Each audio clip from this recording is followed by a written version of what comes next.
6:41 de la mañana, continuamos en nuestra primera emisión de Red Más Noticias. Y mucha atención, se acaban de confirmar los 3 primeros casos de la viruela del mono en Colombia. Así lo anuncia el Ministerio de Salud. Se trata de 2 personas adultas en Bogotá y un joven en Medellín. Las 3 personas estuvieron en Europa. Las autoridades de salud aseguran que ya se encuentran aisladas e hicieron la respectiva cadena de contactos. Las entidades de salud invitaron a estar atentos a la evolución de esta enfermedad en el país. La directora de Epidemiología del Ministerio de Salud, Claudia Cuellar, le pidió a la población colombiana que no entre en pánico y en alerta tras la llegada del virus al país. Es importante explicarle a toda la población que las manifestaciones de la viruela símica suelen incluir dolor de cabeza, fiebre, dolores musculares, dolor de espalda, agotamiento, algunas veces se inflaman algunos ganglios y aparece una erupción en la piel de lesiones maculopapulosas, pero también es importante informar que esta sintomatología suele ser leve y suele desaparecer solo en algunas pocas semanas y muy pocas veces vemos complicaciones médicas, pero de todas maneras, si no seguimos las indicaciones correspondientes, también podríamos presentar decesos relacionados con la viruela símica. Importante acudir al médico ante cualquier síntoma. Y de otro lado, la Organización Mundial de la Salud reporta que ya son 42 los países en el mundo que han reportado casos de la viruela del mono. La autoridad mundial advirtió que el diagnóstico clínico de la enfermedad es difícil, atendiendo que existe una variedad de virus que producen erupciones cutáneas y que pueden ser confundidas con la enfermedad. La OMS aún no recomienda aplicarse la vacuna contra este mal. Más de 2.000 casos se han presentado con corte del monitoreo a la enfermedad hasta el 15 de junio.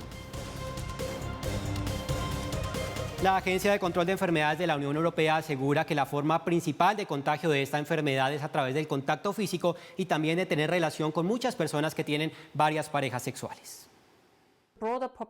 Para la población en general, la probabilidad de propagación es muy baja. Sin embargo, la probabilidad de una mayor propagación del virus a través del contacto cercano, por ejemplo, durante las actividades sexuales entre personas con múltiples parejas sexuales, se considera alta. Y se dispararon los pedidos a un laboratorio danés que actualmente es el único en el mundo que produce la vacuna contra la viruela del mono. Inicialmente estos antídotos se expedían en África, pero debido al aumento de casos en América y en Europa, los fármacos redoblaron turnos para elaborar nuevas dosis. El tratamiento requiere 2 vacunas para esta enfermedad que se consideraba erradicada desde hace más de 40 años. Bavarian Nordic recibió luz verde hace 3 años para tratar la viruela del mono. Tenemos una capacidad anual en nuestro centro de fabricación de aproximadamente 30 millones de dosis al año. Así que podemos producir bastantes dosis. Con la demanda actual podemos abastecer fácilmente el mercado mundial. 6:44 a.m. y la siguiente es la imagen del día. Se dio ayer en la Casa de Nariño luego del encuentro entre el presidente saliente Iván Duque y el presidente nuevo de los colombianos, Gustavo Petro. Duraron aproximadamente conversando cerca de 1 hora y 30. Entre los temas que abordaron los 2 mandatarios se trataron la situación económica y de finanzas del país, la seguridad nacional y transición energética. Y ayer a las 4 de la tarde en la Plaza Democracia, la Registraduría Nacional del Estado Civil, el Consejo Nacional Electoral le entregó las credenciales a Gustavo Petro y a Francia Márquez, que los acreditan como presidente y vicepresidenta de la República. Durante el encuentro, Gustavo Petro habló de la unión que busca presentarle al país. Francia Márquez, por su parte, hizo un discurso que habló sobre las mujeres, sobre la inclusión racial en Colombia y dejar a un lado la discriminación. Durante el encuentro, Francia Márquez, tan pronto recibió su credencial por parte del CNE, bailó como símbolo de un cambio en el gobierno. Para ponernos de acuerdo en las reformas, una de las cuales, la primera, necesita urgencia en términos de tiempo, la reforma tributaria, que ya no puede gravitar sobre la comida de la gente, sino que tiene que gravitar sobre los privilegios. A esas personas les pido, como parte de este acuerdo, como el inicio de un nuevo pacto, hacer del impuesto el pacto social, pagar y financiar, por tanto, las posibilidades de la justicia social en Colombia.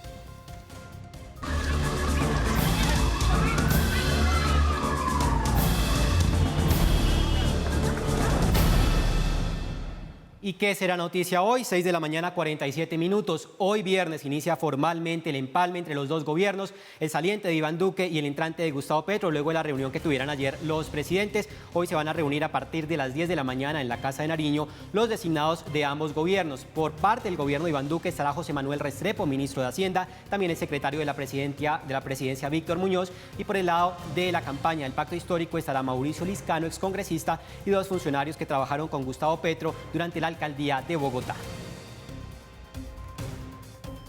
Roy Barreras será el próximo presidente del Congreso de la República en la legislatura que inicia a partir del 20 de julio. Así lo dieron a conocer ayer luego de la reunión entre Gustavo Petro y el denominado Frente Amplio. El próximo 20 de julio, cuando se instale el Congreso elegido el pasado 13 de marzo, Roy Barreras asumirá la presidencia de esta corporación.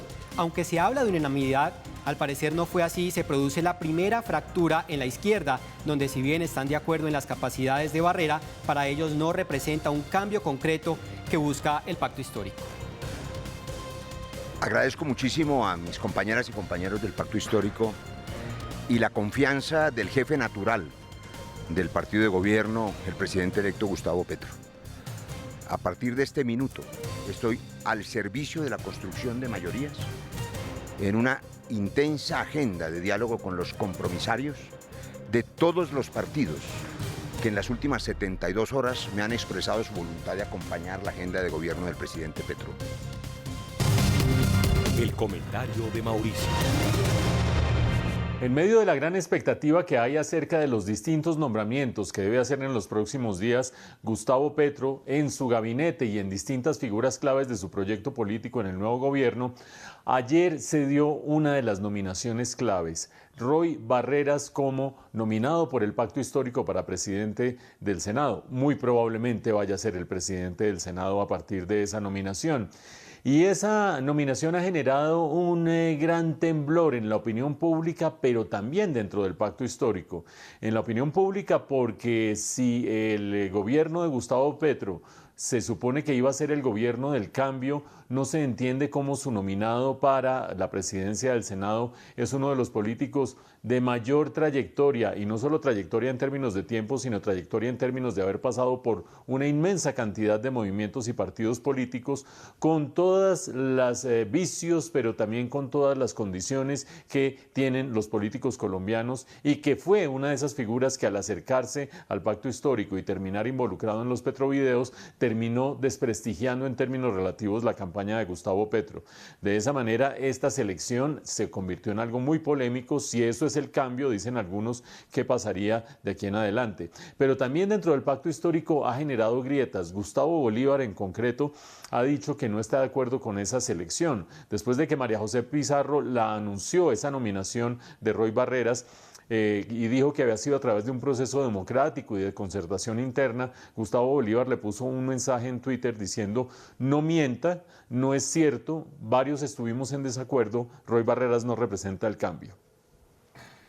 Gracias a Mauricio, 6 de la mañana, 50 minutos. Y mucha atención, a través de un trino el expresidente Álvaro Uribe anunció que acepta la invitación del presidente electo de los colombianos, Gustavo Petro, para reunirse. Abro comillas, agradezco la invitación del presidente Gustavo Petro. Acudiré a la reunión en representación del Centro Democrático. Son visiones diferentes sobre la misma patria. Petro había dicho que buscaría una reunión con el expresidente como símbolo de la voluntad de diálogo y de unión por parte de su gobierno. Y Rodolfo Hernández aceptó la curul en el Congreso que le da el estatuto de la oposición. El próximo 20 de julio, Rodolfo Hernández estará en el Legislativo. A través de un comunicado en el que agradeció a sus más de 10 millones de votantes, el exalcalde de Bucaramanga informó que se posesionará como senador de la República el próximo 20 de julio. Hernández también anunció que pese a que se declarará independiente al gobierno de Gustavo Petro, espera que la convocatoria a un gran acuerdo nacional lleve a profundos cambios en el país, como la lucha contra la corrupción, el cese de la polarización y se respete la propiedad privada.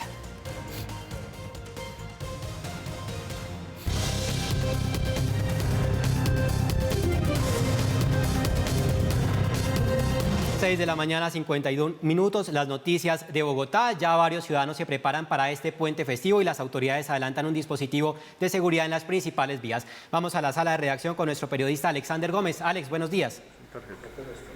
Mauricio, muy buenos días, qué placer saludarlo a usted y a toda la teleaudiencia de Red Más Noticias en esta mañana de viernes, ya comienzo de fin de semana, y efectivamente las autoridades a esta hora están presentando todo el dispositivo que tendrán en las principales carreteras del país para lo que será este puente festivo, este segundo puente festivo seguido en el mes de junio. Recordemos que el fin de semana pasado también fue puente festivo, pero por las elecciones presidenciales, por la segunda vuelta y también porque había ley seca, pues muchas personas decidieron resguardarse para este fin de semana, que de paso también es el Día del Padre. Pues las proyecciones de la Terminal de Transportes de Bogotá indica que 172.000 pasajeros se movilizarán a través de esa terminal durante todo este puente festivo. Se movilizarán también 15.600 vehículos a través de departamentos como Boyacá, Cundinamarca, Tolima, Meta, Huila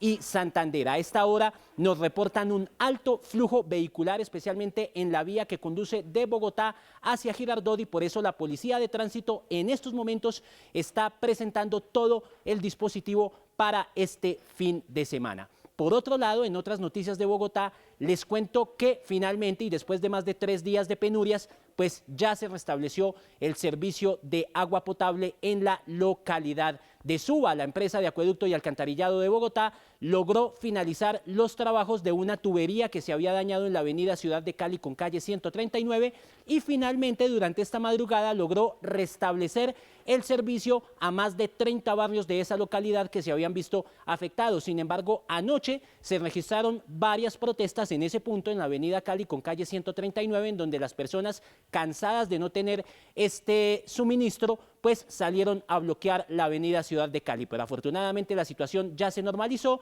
y la gerente de la empresa de acueducto y alcantarillado ofreció disculpas a las personas afectadas. Esto fue lo que dijo. Desde la empresa de acueducto y alcantarillado de Bogotá pedimos disculpas a los habitantes de Suba por los inconvenientes generados por el daño en la red de acueducto. Si bien hemos venido trabajando incansablemente, tuvimos algunos problemas por la profundidad del daño y por los inconvenientes con las redes secas, pero en este momento ya estamos restableciendo el servicio. Y hace pocos minutos se registró un fuerte accidente en la avenida 68 con calle 75. Un camión se volcó sobre la calzada en sentido norte-sur, lo que está generando un tráfico vehicular complicado y un trancón para las personas que se movilizan hacia el sur. Se les recomienda tomar vías alternas como la avenida Boyacá y la avenida Ciudad de Cali. Es información con Alexander Gómez para Red Más Noticias. Gracias, Alex, por toda la información de Bogotá, noticias de la capital de la República con nuestro periodista Alexander Gómez. Y hoy inició en firme la construcción del Regiotram de Occidente, ese proyecto que unirá a municipios de Cundinamarca con Bogotá en 55 minutos. El proyecto tiene 17 estaciones, 9 en Bogotá y 8 en Cundinamarca. Movilizará cerca de 140.000 pasajeros diarios desde Facatativá, Mosquera, Madrid y Funza a Bogotá. El inicio de los trabajos empezó en el llamado kilómetro 5, muy cerca a la avenida 68 con calle 22 en Bogotá.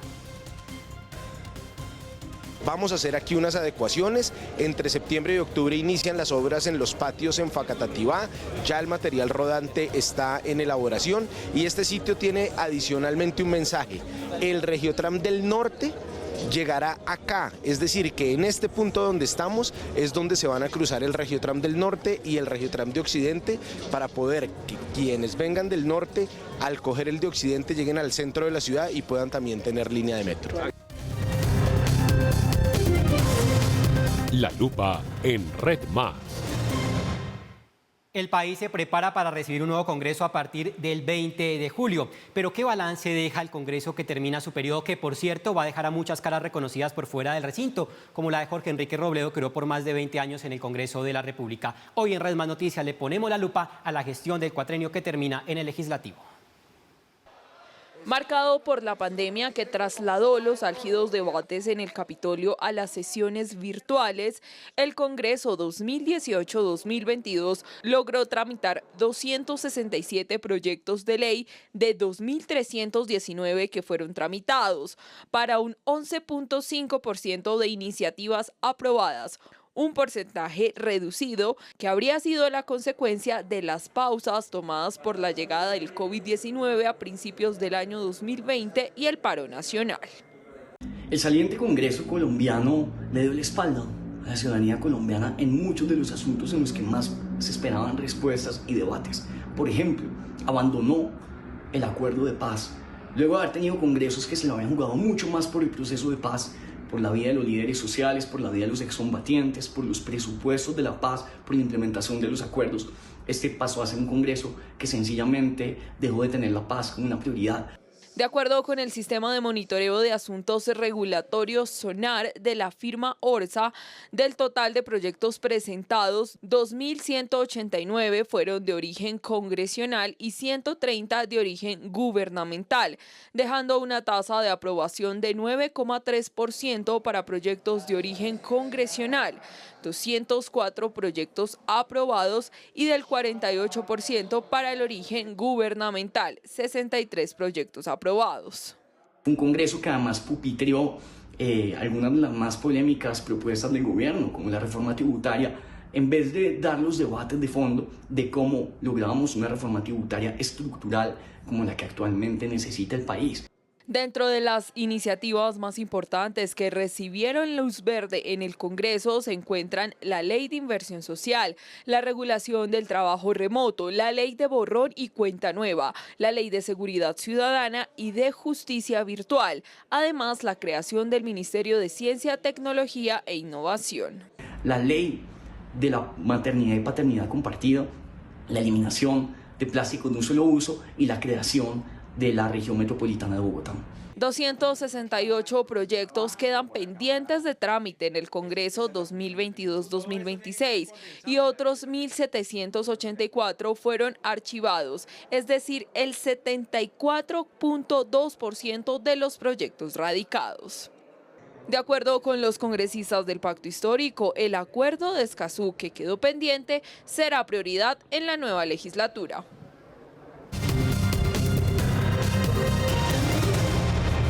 La noticia: se cumplió la tercera jornada de las audiencias ante la JEP por parte del exsecretariado de las FARC, donde reconocieron que efectivamente cometieron más de 21.000 secuestros. En las últimas horas, Rodrigo Londoño, conocido como Timochenko, reconoció que hubo violencia sexual durante los cautiverios. Además de ser privados de su libertad, de recibir malos tratos, de ser obligados a trabajos forzados, algunas víctimas de secuestro también fueron abusadas sexualmente. Así lo confesó quien fuera el máximo comandante de esa exguerrilla. También reconozco que a pesar de no haber sido una política ni una práctica direccionada por el secretariado, hubo hechos de violencia sexual en los secuestros realizados dentro del ejercicio del control del territorio. Hoy nos resulta inaceptable algunas prácticas que en tiempos de la guerra llegamos a considerar necesarias, como lo fueron el uso de cadenas o las caminatas largas y extenuantes. En el tercer día de la audiencia de la JEP por el caso 01 sobre secuestro, se escucharon los testimonios de víctimas de violencia sexual. Fueron 3 hombres que tuvieron la relación conmigo y amarrada y los pies y las manos me tuvieron amarrada, ¿sí? Con una cadena y un candado grande, grueso. También a familiares de personas que fueron privadas de su libertad y nunca regresaron a sus hogares. Él suplicó que lo mataran para no seguir viendo las aberraciones en las que estaban siendo sometidos. Esto es un daño irreparable. Ustedes son los encargados de desequilibrar y destruir la vida de miles de niños que hacían parte de las familias de los secuestrados. Es una ley natural. Que sean los hijos los que entierren a sus padres.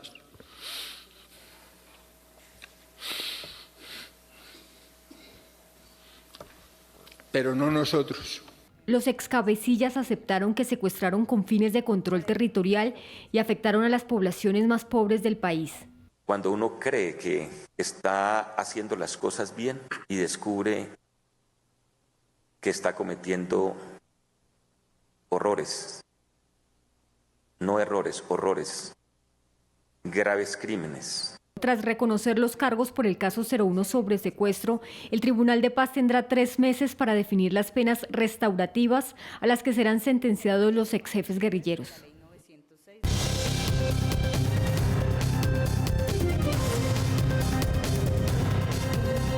Mucha atención, la Superintendencia de Industria y Comercio le ordenó a 27 restaurantes de Bogotá que publiquen los precios de los productos a los consumidores.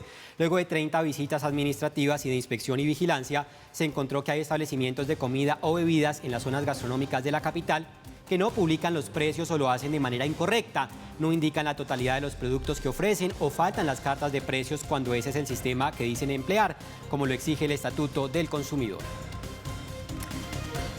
7 de la mañana, 8 minutos y volvemos con noticias de Bogotá. Alex Gómez se encuentra en nuestra redacción que nos tiene información sobre el Plan Éxodo y algo que pasó en la localidad de Chapinero. Alex, buenos días. Así es, Mauricio, los saludo nuevamente para contarle que se siguen conociendo detalles de este Plan Éxodo que implementan las autoridades, así como de la forma en que se está desarrollando la movilidad en algunas vías del país. Pues le cuento que varios usuarios de las redes sociales están reportando un fuerte trancón en la vía Bogotá-Girardot a la altura del peaje de Chusacá. Pues a través de las redes sociales, cientos de personas que viajan tanto en buses intermunicipales y flotas como en el servicio público están reportando una alta congestión vehicular y un alto flujo también de pasajeros, por lo que las autoridades ya tienen preparado también un dispositivo en esta que es una de las principales vías, una de las más concurridas en el departamento de Cundinamarca. Recordemos que solamente en la terminal de transportes de Bogotá se movilizarán 172.000 pasajeros durante todo este puente festivo. Hablemos ahora de una tragedia, de un hecho confuso que se registró en un motel de la localidad de Chapinero esta madrugada. Pues lo que dicen las autoridades es que a este lugar primero había ingresado una pareja, minutos después ingresó una tercera persona, luego se escucharon unos gritos, la recepcionista del sitio llamó a las autoridades para alertar sobre esta situación. Y cuando llegó la policía, pues estas personas dijeron primero que estaban haciendo un trío, pero después encontraron otra sorpresa y la policía nos entrega detalles sobre lo que precisamente encontró en la habitación en donde estaban estos tres involucrados en el hecho. La patrulla llega, solicita el ingreso a la habitación. Cuando le permiten el ingreso a la habitación, pues se percata de que sobre la cama se encuentra un cuerpo, una persona atada de manos y pies, y al verificar que esta persona se encuentra sin vida.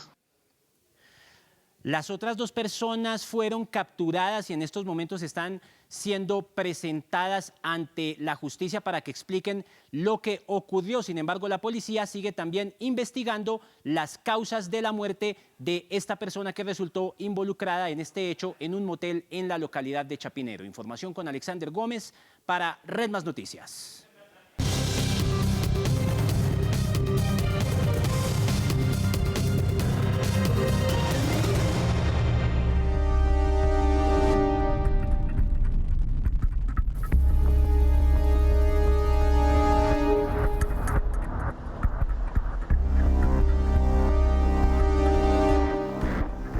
Siete de la mañana, 11 minutos, y se cumple un año de la tragedia del edificio Champion Tower South en Miami. 98 personas murieron. A propósito de esta conmemoración, recordamos que un juez aprobó el acuerdo de indemnización a los familiares de las víctimas. Entre todos recibirán $1.000 millones.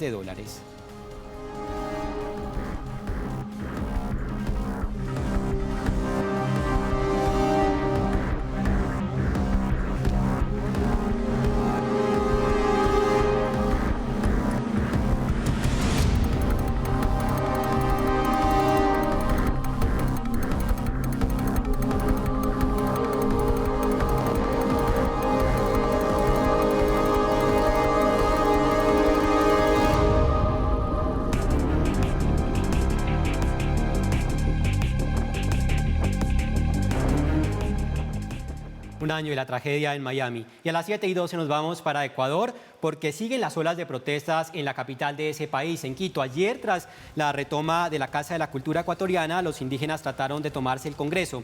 Sin embargo, la policía logró dispersar a los manifestantes con gases lacrimógenos. La marcha que pretendía la toma estaba encabezada por un grupo de mujeres. Ya son 12 días de protestas en el vecino país que dejan como saldo 3 muertos, 92 heridos y más de 94 detenidos. Y a propósito, Ecuador cumple 12 días de protestas, como les decíamos, encabezadas por la Confederación Indígena. Estudiantes y trabajadores también se han unido al paro que se declaró por el incremento de los precios de los combustibles y los productos del campo, también por el desempleo y el crimen, entre otras demandas. Por ahora, una negociación parece estar lejana de lograrse, y es que el gobierno del presidente Guillermo Lasso rechazó una serie de condiciones impuestas por el movimiento indígena para retomar el diálogo, entre ellas la desmilitarización de varios sectores de Quito y la derogación del estado de excepción. Los manifestantes ya dejan al menos 5 personas fallecidas en estos paros, unos 61 ciudadanos heridos y más de 86 detenidos. Se estima que 16 policías se encuentran desaparecidos. 2 días después del terremoto de 6,2 grados que dejó al menos 1.000 personas muertas en Afganistán, continúan las labores de rescate. Algunas personas buscan entre los escombros con la esperanza de encontrar a sus familiares con vida o de recuperar los cuerpos de las víctimas. Sin embargo, en zonas montañosas y de difícil acceso a la región se dificultan las labores de rescate. En las últimas horas comenzó a llegar la ayuda humanitaria. Pakistán y Naciones Unidas han mandado varios camiones con alimentos y equipamiento médico. Luego del terremoto, al menos 40 personas murieron por inundaciones en ese país. Y los líderes de los 27 miembros que integran la Unión Europea aceptaron la candidatura de Ucrania a ese organismo. Sin embargo, la decisión es un paso significativo, pero mucho ojo porque advierten que para que ya forme parte integral de la Unión Europea se puede demorar incluso una década. Ustedes han tomado una de las decisiones más importantes para Ucrania durante los 30 años de independencia de nuestro Estado. Sin embargo, esta decisión no es solo para Ucrania. Este es el paso más grande hacia el fortalecimiento de Europa que podría darse ahora mismo en nuestro momento y en condiciones tan difíciles, cuando la guerra de Rusia está poniendo a prueba nuestra capacidad para preservar la libertad y la unidad. Con este mensaje, el presidente ucraniano Volodymyr Zelensky celebró el estatus de candidato a la Unión Europea, concebido por los líderes de los 27 países que conforman el bloque. La decisión, que también supone la concesión de estatus de candidato a Moldavia, es una de las más ambiciosas que ha tomado la comunidad política desde que acogió a los estados de Europa del Este tras la Guerra Fría. Por supuesto, todos los países tienen que hacer los deberes antes de pasar a la siguiente etapa del proceso de adhesión, pero estoy convencida de que todos avanzarán lo más rápido posible y trabajarán lo más duro posible para implementar las reformas necesarias, no solo porque son necesarias para avanzar en el camino de la adhesión europea, pero ante todo porque estas reformas son buenas para los países, buenas para la democracia porque fortalecen la competitividad de los 3 países y en última instancia son buenas para los ciudadanos. They are good for the citizens. Los países que deseen unirse deben tener unas instituciones estables que garanticen la democracia y el Estado de Derecho, una economía de mercado que funcione, que pueda hacer frente a las fuerzas de mercado de la Unión Europea y tener la capacidad de aplicar eficazmente las obligaciones de afiliación al bloque, criterios que Ucrania deberá negociar con los países miembros, un proceso que podría durar más de una década. Macedonia del Norte es candidata desde hace 17 años, si no he perdido la cuenta. Albania desde los 8, así que bienvenidos a Ucrania. Es algo bueno dar estatus de candidato, pero espero que el pueblo ucraniano no se haga muchas ilusiones. Tras una solicitud del Papa Francisco, el Vaticano hizo públicas miles de cartas que escribieron los judíos al Papa Pío XII durante la Segunda Guerra Mundial. En los escritos se evidencia la ayuda desesperada que pedían los judíos tras la persecución nazi. Estos son algunos de los 40.000 documentos del archivo secreto del Vaticano sobre la persecución a los judíos durante el Holocausto nazi que fueron publicados este jueves por el Vaticano en su página web. Entre los archivos se encuentran solicitudes de asilo de judíos de toda Europa, así como cartas donde pedían ayuda para encontrar sus seres queridos e incluso ser liberados de los campos de concentración. Textos que fueron enviados en ese entonces al Papa Pío XII, quien ha sido acusado de haber permanecido en silencio durante el exterminio de 6 millones de judíos durante la Segunda Guerra Mundial, un hecho que incluso estaría poniendo en duda su beatificación. Estos documentos han estado protegidos durante décadas tras rejas y son accesibles gracias a un inventario que los archiveros de la Santa Sede tardaron 14 años en terminar. Desde marzo de 2020 solo habían estado disponibles para consulta de académicos. Sin embargo, hace poco el Papa Francisco solicitó que fueran puestos a disposición de todos a través de la página web de la Santa Sede para que los familiares familiares de quienes pidieron ayuda en ese entonces puedan encontrar rastros de sus seres queridos desde cualquier parte del mundo. Desde que Francisco se convirtió en pontífice en 2013, ha presionado por una mayor transparencia en los tratos de la Iglesia. 7 de la mañana, 17 minutos, y hay polémica en Estados Unidos. La Corte Suprema de ese país reafirmó el derecho a portar armas por parte de los ciudadanos. El máximo tribunal de mayoría conservadora dictaminó que la Constitución protege el derecho a portar un arma en público, una histórica decisión que impedirá que los estados puedan establecer sus propias normas de control de armas. Con el dictamen, la Corte Suprema anula como inconstitucionales los límites del estado de Nueva York sobre el porte de armas de fuego ocultas en público.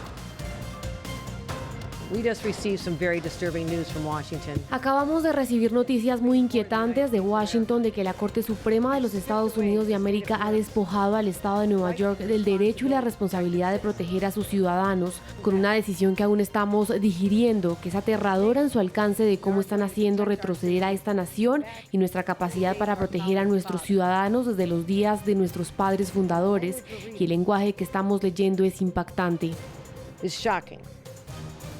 Y otra de las imágenes del día en el mundo es el momento en el que una mujer colapsa en el metro de Nueva York. Los oficiales del Distrito 68 de la Policía de Nueva York estaban en su inspección de tránsito diaria cuando la mujer sufrió un episodio médico y cayó a las vías minutos antes de que un tren llegara a la estación. El video de la cámara del cuerpo de la policía capturó a la mujer caminando sobre la plataforma y colapsando repentinamente. Luego, minutos después, el oficial de la policía logra saltar a las vías salvándole la vida. Un verdadero milagro.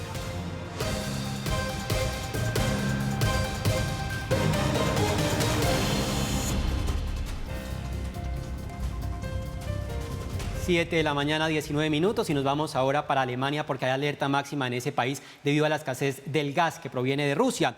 Aunque actualmente los depósitos de almacenamiento están en un 58% más llenos que el año pasado, el ministro de Economía aseguró que la situación podría complicarse con la llegada del invierno. La activación del nivel de alarma, el segundo de los 3 pasos del plan de emergencia, lleva a Alemania un paso más cerca de la etapa final, que podría significar el racionamiento de gasolina en la principal economía europea. Tenemos una interrupción del suministro de gas en Alemania, así es como se define. Por lo tanto, es necesario activar este nivel de alerta. El gas es ahora un bien escaso en Alemania, lo digo a pesar de que el suministro en el país está actualmente garantizado.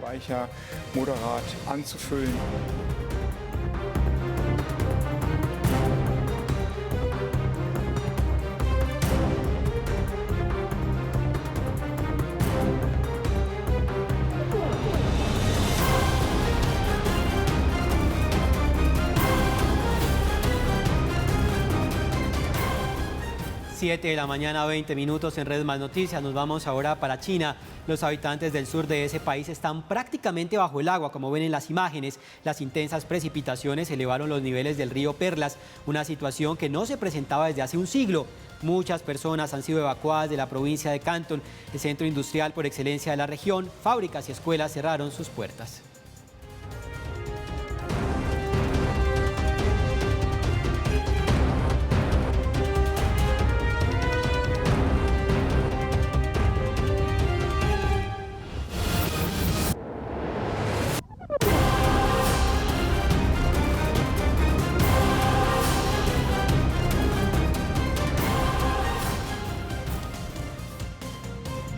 Y aquí está el pronóstico del clima en las principales ciudades del país. Ven ustedes en sus pantallas Ciudad Bolívar, al sur de Bogotá.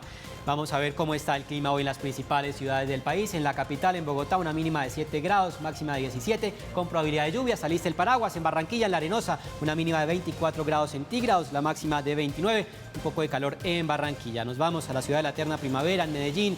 13 grados la mínima, 25 la máxima. En la capital del Valle del Cauca, en Cali, día soleado, mínima 17 grados, la máxima 23. Y en Bucaramanga, en Santander, una mínima para hoy de 18 grados centígrados, la máxima 23. También sol en la ciudad bonita.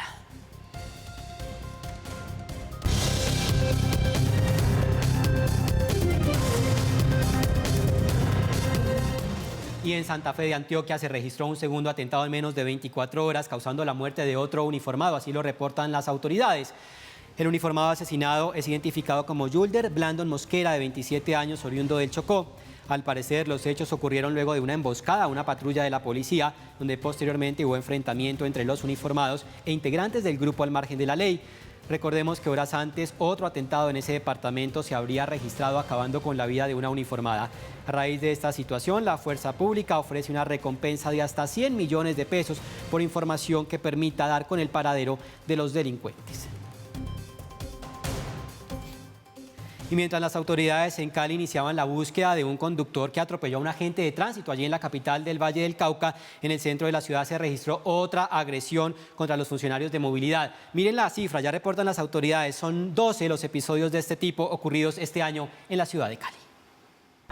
En medio de un operativo para evitar la invasión del carril exclusivo del Mío en el centro de Cali, se registró un nuevo altercado entre conductores y agentes de tránsito. Se reitera entonces el llamado a la tolerancia.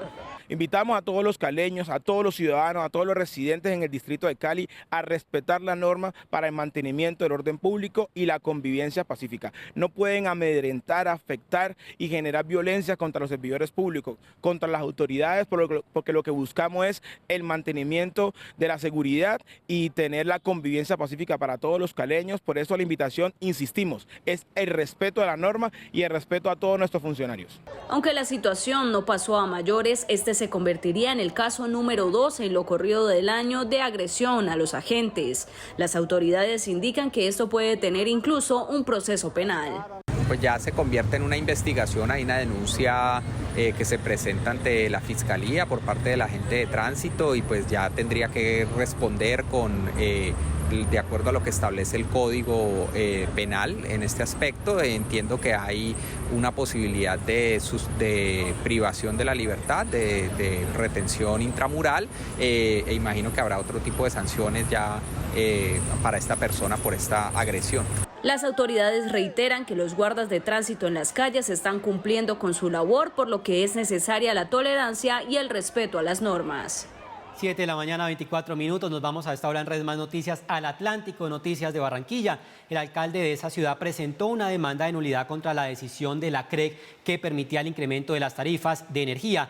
Esta decisión fue aplaudida por otros mandatarios locales del Caribe. Nos vamos a Barranquilla. Kimberly Martínez. Ante la sección primera del Consejo de Estado, el alcalde Jaime Pumarejo interpuso una demanda de nulidad contra la resolución de la Comisión para la Regulación de Energía y Gas CREC, con el objetivo de lograr una reducción en las tarifas que pagan los usuarios del servicio de energía a las empresas Aire y Afinia. La mejor obra de equidad, de desarrollo y de competitividad que puede hacer el Gobierno Nacional, el Congreso de la República, para darnos tranquilidad y empleo a los ciudadanos del Caribe, es aportar esos 8 billones de pesos que hacen falta para mejorar la infraestructura, para reducir las pérdidas y por ende para no cobrarnos a nosotros el error de décadas pasadas. Es por eso que estamos interponiendo esta demanda. Una de las alternativas para resolver esta situación es que el próximo Gobierno Nacional asuma la financiación necesaria para que las tarifas regresen a los niveles de hace un año cuando no habían empezado los incrementos y para lo cual también convoca el acompañamiento del Congreso de la República que se instalará el próximo 20 de julio. Pero no nos podemos quedar a mitad de camino y hoy necesitamos terminar la tarea y esa tarea es haciendo la inversión necesaria desde el presupuesto nacional del gobierno entrante, del Congreso entrante para solucionar este problema que hoy está ahogando a miles de familias y empresas barranquilleras y colombianas. Para Pumarejo se trata de que la economía de las familias del Caribe no siga sufriendo un golpe mes a mes en las tarifas de energía.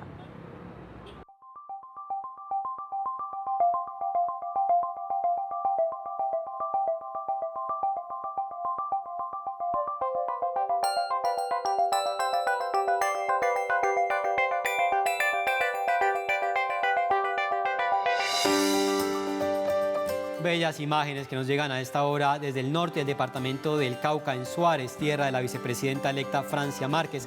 Así cerramos nuestro panorama nacional en Redes Más Noticias. El embalse de la Salvajina que une a los municipios de Suárez y Morales en ese departamento atrae a los amantes del turismo ecológico.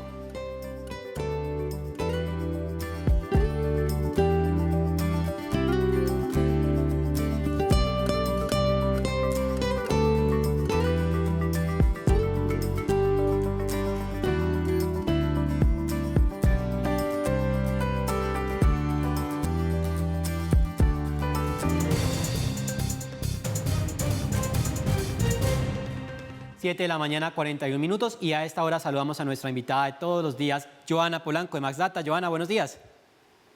Hola, ¿qué tal, Mauricio? Nuevamente un gusto saludarlo a usted y a todos los televidentes. Igualmente, Joana, ayer usted nos reportaba las 1000 empresas que decía las supersociedades. Allí aparecía Ecopetrol, la principal petrolera estatal de los colombianos, pero la acción sigue a la baja. Así es, mire, por tercer día consecutivo la acción de la petrolera pues tuvo un comportamiento a la baja con una caída fuerte del 13.61%, llegando su precio a los 2.005 pesos y acumula en lo corrido de esta corta semana una caída de 27.3%. ¿Por qué se da esta caída? Confluyen, digamos, varias cosas. Primero, pues el efecto de la elección de Gustavo Petro como presidente, no solo por la incertidumbre que genera el giro del país hacia la izquierda, sino también por su postura respecto a la minería y a los combustibles fósiles, afirmando pues en varias ocasiones que suspendería la exploración de petróleo, lo que genera nerviosismo entre los inversionistas. Este efecto es clarísimo si comparamos la caída del Brent de estos 3 días respecto a la de Ecopetrol, ¿no? Pues el Brent ha caído menos de la tercera parte de lo que ha caído Ecopetrol. Adicionalmente está el temor de una recesión y la disminución de la demanda de crudo que esto conllevaría, por lo cual pues los precios del petróleo empiezan a ceder a nivel internacional y hemos visto caídas en otras compañías petroleras en el mundo, pero estas llegan hasta el 4%, no al 27% que tenemos en Ecopetrol. Joana, además de lo que usted nos decía de la llegada de Gustavo Petro y esa incertidumbre, ¿qué otras razones hay de la fuerte caída de ayer de la acción de Ecopetrol? Pues mire, le acabo de hablar de las razones que han hecho que caiga el martes y miércoles, pero ayer jueves se sumó un factor adicional y es que empezó el periodo exdividendo. ¿Qué quiere decir eso? Que las personas que compraban la acción ayer jueves, ¿cierto? Ya no tienen derecho al pago del dividendo que se va a realizar la próxima semana, que fue decretado por un valor de 168 pesos por acción. Cuando se inicia un periodo exdividendo, pues normalmente se da una corrección en el precio del mercado, pero ahora sumado pues a las 2 caídas anteriores muy fuertes, pues se genera mucho más, digamos, mucho más impacto y como mucho más inquietud en el mercado. Ahora, con todas estas caídas, pues la gente empieza a hablar de la pérdida de valor de Ecopetrol y como usted bien anota, pues ayer estábamos viendo que en ingresos operacionales creció muchísimo y que es la más grande de Colombia. Pues aquí es muy importante aclarar que la compañía no está generando pérdidas operacionales, por el contrario, pues se ha visto favorecida por el aumento de los precios del petróleo. Sin embargo, pues se ha dado una pérdida de capitalización bursátil, es decir, el valor, ¿cierto?, que resulta del número de acciones por el valor al que se están cotizando en el mercado. En ese orden de ideas, pues Ecopetrol, que sigue dando utilidades, pasó de 113.5 billones a 82.4 billones de capitalización bursátil. Entonces, si la empresa no está perdiendo dinero, ¿quién la está perdiendo? Los tenedores de acciones, en este caso el gobierno, los fondos de pensiones y los accionistas individuales, que son más de 200.000, pero ojo que también hay que aclarar que es una pérdida por valoración, porque si yo no vendo mis acciones, ¿cierto? Yo no estoy ejecutando esa pérdida, solamente la tendré si liquido, si me quedo esperando que el precio de la acción corrija, pues yo podré recuperar mi dinero. Joana, muchas gracias por esa información. Feliz viernes. Igualmente, Mauricio, feliz viernes, feliz puente. Nos volvemos a encontrar la próxima semana con más data.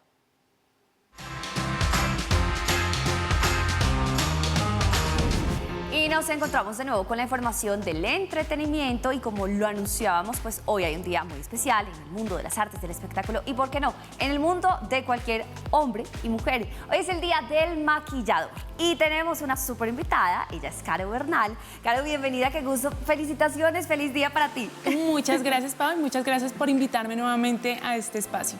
Bueno, y es que nuevamente nos encontramos porque este fin de semana es el Día del Padre, ¿cierto? Pero las esposas de esos padres quieren lucir muy bien y saber cuáles son esas nuevas tendencias de maquillaje y apenas te veo, empiezo a pensar en color. Y veo a nuestra invitada, claro, la tendencia para mujeres más bien adultas, ¿cuál es? ¿También el color? El color viene con todo. Acuérdate que el maquillaje es una expresión de la creatividad. Entonces, ¿qué mejor expresión que a través del color? Ya no compiten labios con ojos, ya vamos a ver el color, como por ejemplo tengo en mi modelo digamos que una estructura en donde comparte el color con su cabello, los ojos y también los labios. Claro, porque nosotros recientemente teníamos, digamos, una indicación, o por lo menos es la que yo tengo. Si los ojos están fuertes, la boca no tanto. Y si la blusa es muy fuerte, mejor mejor el maquillaje más bien sobrio. Entonces ahora blusa de colores fuertes, pantalón de colores fuertes, zapatos de colores fuertes y también el maquillaje. Muy a los años 80, devolviéndonos a toda esta tendencia en donde el color es el protagonista. Y los ojos también particularmente. Volvemos entonces para las mujeres adultas, las cejas. A las chicas jóvenes las vemos ahora con sus cejas muy marcadas, muy maquilladas, incluso hay millones de tutoriales. Las mujeres adultas, ¿sí o no? También las cejas pobladas son de juventud, ¿sabes? Como que siempre nos vamos a estas cejas pobladas de las chicas de 15, de 14 años, entonces una ceja poblada te va a ayudar un montón. Listo. ¿Y el delineado fuerte también sigue siendo importante por estos días? Bueno, el delineado fuerte lo hacemos cuando queremos expresar muchísimo, una mirada muy expresiva, queremos alargarla, mira. Entonces, pues lo hacemos así. ¿Solo se hace en la parte de arriba o en la parte de abajo? ¿Qué se hace? En la parte de abajo también ponemos color, pero mucho más sutil y pegado muy a la línea de las pestañas. Ok, pero ahí digamos que le faltaría a nuestra modelo. Le faltarían los puntos de luz. En esta paleta que tengo acá, voy a tomar voy a tomar y en el lagrimal, siempre importante un punto de luz. Ok. Que es el color clarito, digamos, blanco, no necesariamente blanco, más bien perla, rosadito. Perlas, todo lo que son los satinados más claros para el párpado y también para la parte de acá de la ceja para poder iluminar el hueso. Ok, listo. Ahí ya tenemos nuestros puntos de luz. Tú dices que en la parte de abajo de los ojos también un poquitico, perdón, yo quiero acercarme aquí en esta parte. Ajá. ¿Qué se hace ahí como para no dejar abandonado sin maquillaje esa zona? Brochas planas. Sí. Y muy pegado a la línea de la pestaña para que no se nos vaya a hacer ningún tipo de sombra, que nos vaya a hacer ver como ojera, nada así. Ah, ok, listo. Ahí se aplica la misma que se aplicó en el párpado. Sí, no tan oscura, no tan clara.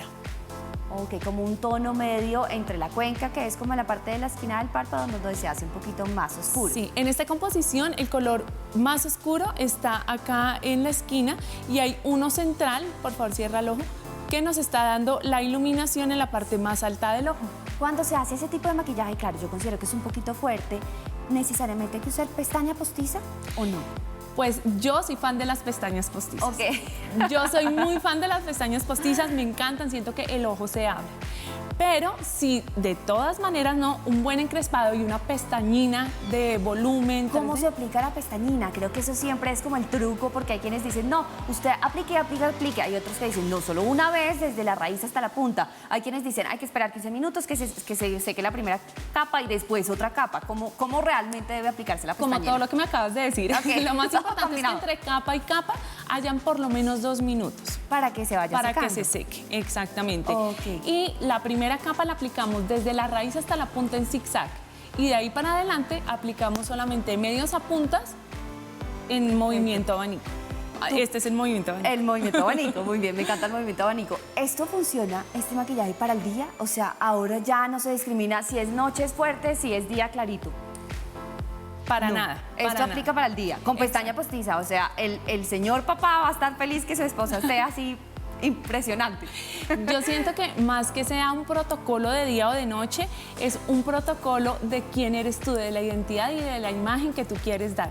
Si eres un poco arriesgada, si eres una persona mucho más atrevida, siento que todo funciona. Adelante. Y si eres un poco que te gusta más lo natural, puedes llevar este maquillaje solamente en los colores más claros y en la noche solamente pones la parte de atrás más oscurita, pestañas postizas y listo. Caro, muchísimas gracias por acompañarnos. Entonces, las mujeres también adultas, arriesgarse un poquito. Total. Y muy importante, utilizar el color de la temporada, Berry Perry. Muy bien, muchísimas gracias, Caro. Al cierre. 7 de la mañana, 59 minutos, y al cierre, para que se vaya bien informado, se confirman los 3 primeros casos de viruela del mono en Colombia. De otro lado, el expresidente Álvaro Uribe aseguró que se reunirá con el presidente electo de los colombianos, Gustavo Petro. Ahí están las imágenes, se confirman 3 casos de la viruela del mono, 2 adultos en Bogotá y un joven en Antioquia. Ya se encuentran aislados y las autoridades de salud piden no entrar en alerta. El expresidente Álvaro Uribe aceptó reunirse con el presidente entrante de los colombianos, Gustavo Petro. A través de su cuenta de Twitter, Uribe aseguró que acepta la invitación y que va en representación del Centro Democrático. Abro comillas, son visiones diferentes sobre la misma patria. Y así llegamos al final de esta primera emisión de Red Más Noticias. A ustedes gracias como siempre por la sintonía. La cita a nuestra emisión del mediodía a las 12:30. Hasta entonces.